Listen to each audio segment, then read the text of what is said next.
the real princess. There was once a prince who wished to marry a princess, but then she must be a real princess. He traveled all over the world in hopes of finding such a lady, but there was always something wrong. Princesses he found in plenty, but whether they were real princesses, it was impossible for him to decide, for now one thing, now another, seemed to him not quite right about the ladies.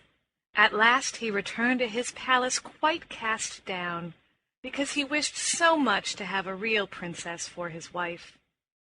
One evening a fearful tempest arose. It thundered and lightened, and the rain poured down from the sky in torrents. Besides, it was as dark as pitch.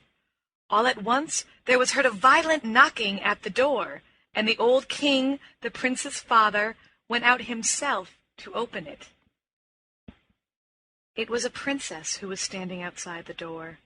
What with the rain and the wind, she was in a sad condition. The water trickled down from her hair, and her clothes clung to her body. She said she was a real princess.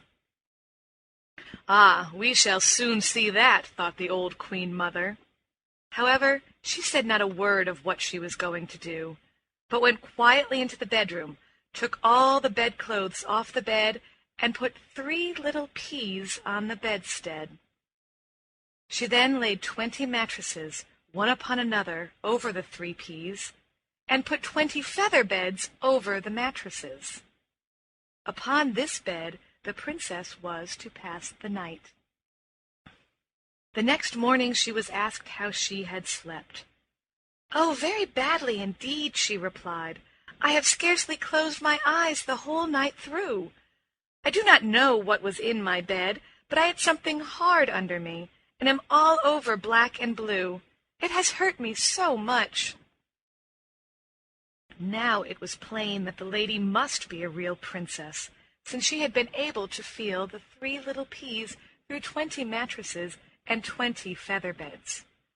None but a real princess could have had such a delicate sense of feeling.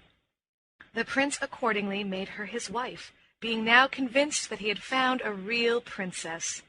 The 3 peas were, however, put into the cabinet of curiosities, where they are still to be seen, provided they are not lost.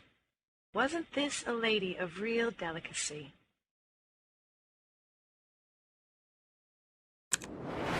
End of The Real Princess.